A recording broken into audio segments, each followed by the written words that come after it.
And now to move on to another very important area, terminology.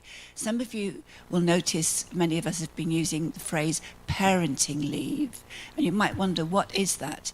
Now you will hear from Pedro Romero-Balsas, and he's worked closely with Gerardo Mill in this work package. Thank you.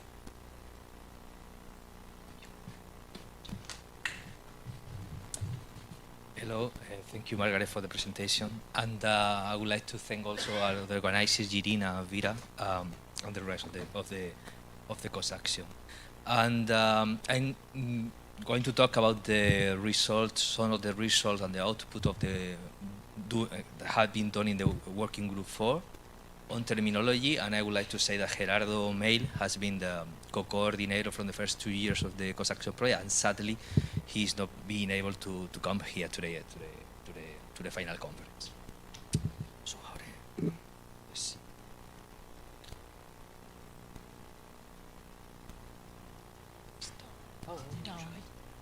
Down.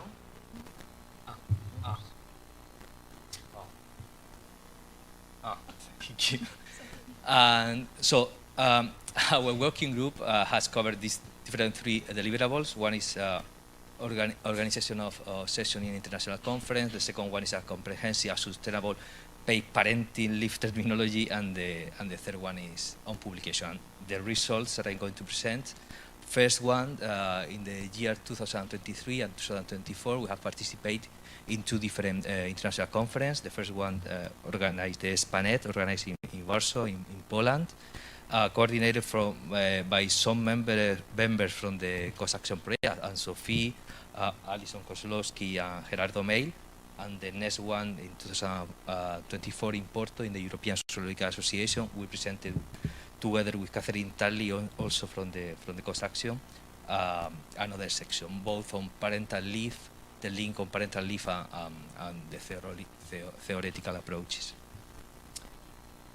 Then another activity that we have worked in this working group has been to prepare and to create an online mapping tool on comparative database on parental leave that has been created together with the help of a company of software, together with Thordis Raima, Gerardo Meil. We have created this. This is the front page of the online mapping tool. As you can see, there is some graphs, some maps where we can compare the data that we have collected, and we're still doing it actually.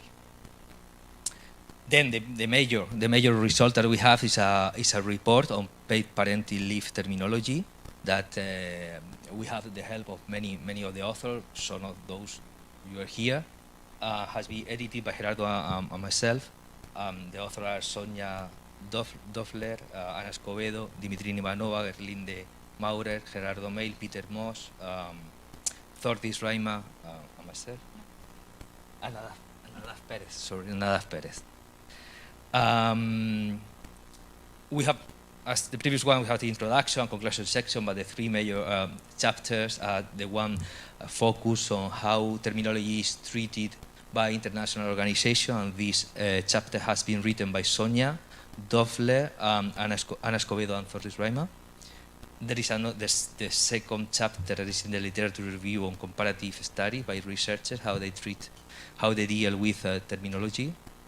And this has been written by Gerardo Meil, Gerlinde Maurer, and Nadaf Perez, and myself.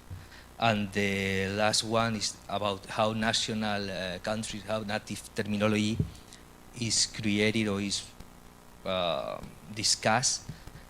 And this is a chapter has been written by Dimitrina Ivanova is here, and by Peter Moss as well.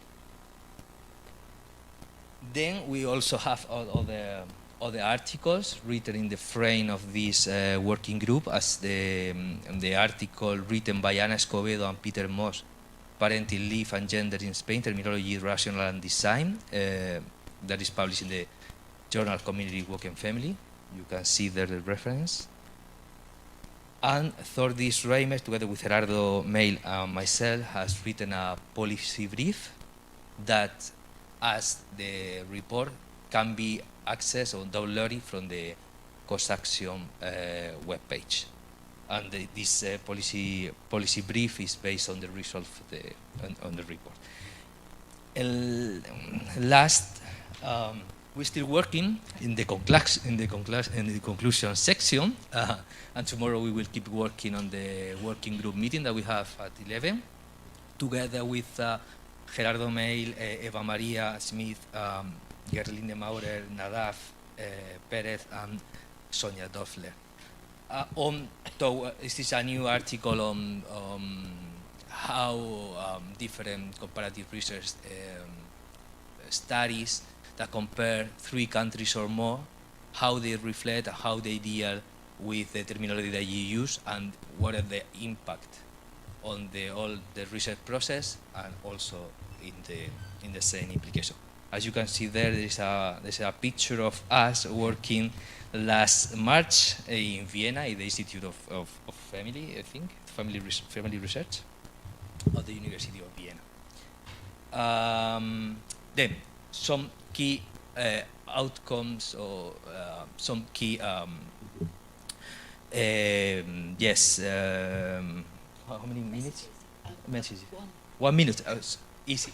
That terminology is very important. It's not just a semantic or technical issue, and shape how policies are designed, how policies are monitored, how policies are evaluated, and how policies are compared. There is an increased diversity of of multiple level of leave entitlement in the last decades, in the last year, so that increased the importance and the complexity of how terminology is used. Plus, there is new leave that they are not just limited, restricted to childcare, but other kind of leave. And then I don't have time for this, but the only thing that I want to say that there is different treatment if we talk about terminology at national level, when they describe, because they're creating that policy and they're based in the historical background of the country, the legal tradition, and the politics priorities. And then there is another way to treat terminology when we are talking about comparative institution or comparative studies, that they simplify, they aggregate many characteristics of these leaves because they need to compare. And then finally, the proposed that has been used already here is we propose a concept that also has been used by Alison, that is parental leave, that try to make easier comparability when we are talking about leave, at least for childcare, not for other care, but for childcare. Harmonization is just essential, but for comparative study, but not desirable or feasible for the different national level tradition, that they are quite different, and makes sense that they are different, and that's it.